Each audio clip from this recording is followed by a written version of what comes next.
गांव में अब दो लोग गायब थे, राहुल और नेहा। लेकिन एक इंसान था जो इस हवेली के इतिहास को अच्छी तरह जानता था, पंडित वशिष्ठ, जो सालों पहले हवेली के मालिक के साथ काम करता था। पंडित जी ने गांव वालों को बुलाकर कहा, ये हवेली किसी आम आत्मा का डेरा नहीं है।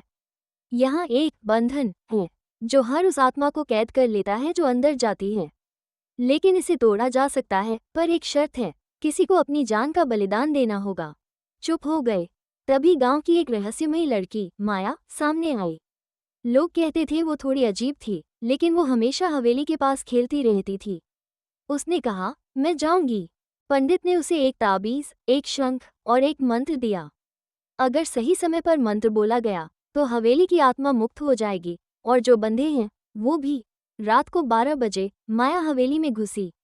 अंदर जाते ही हवेली का रूप बदलने लगा। दीवारों से खून बहने लगा, फर्श हिलने लगा, और वो औरत सफेद साड़ी वाली माया के सामने प्रकट हुई।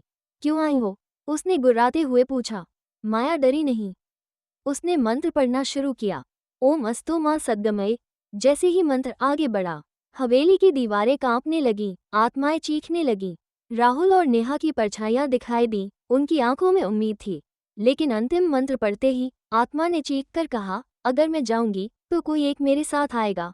माया मुस्कुराई और बोली, ले चलो मुझे, लेकिन बाकी सबको छोड़ दो। एक तेज रोशनी हुई, हवेली की छत फट गई और सब कुछ शांत हो गया।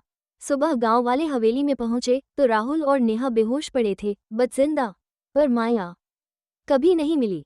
बस हवेली की दीवार पर अब एक नई तस्वीर थी, एक लड़की की जो मुस्कुरा रही थी, और उसकी आंखें अब हवेली की हर कोने को देख रही थी। राहुल और नेहा अब ठीक थे, लेकिन कुछ बदल गया था। वे अब कम बोलते थे, अक्सर चुपचाप दीवारों को घूरते रहते। माँ बाप ने सोचा ये सदमा है, पर एक रात नेहा अचानक नींद में बोलने लगी, माया अब अकेली नहीं है। उस दिन से गांव में अजीब चीजें होने लगीं। बच्चों के खिलौने खुद ब खुद हिलने लगे, मंदिर की घंटियां बिना हवा के बजने लगी, और हवेली के पास अक्सर एक लड़की को देखा जाने लगा, सफेद कपड़ों में, बाल खुले और चेहरे पर हल्की सी मुस्कान। पंडित वशिष्ठ ने सबको बुलाकर कहा, हमने समझा था कि माया ने खुद को बलिदान किया, पर अब लगता है वो आत्मा उसमें समा गई है। अब माया वही नहीं रही। नेहा को सपने में माया दिखने लगी। वो कहती, तुमने मुझे छुड़ाया था, अब मेरी बारी है तुम्हें साथ ले जाने की। राहुल को एक दिन हवेली के दरवाजे पर एक चिट्ठी मिली, बस इतना लिखा था, अब मेरा खेल शुरू होता है। माया। उस रात गांव में बिजली चली गई।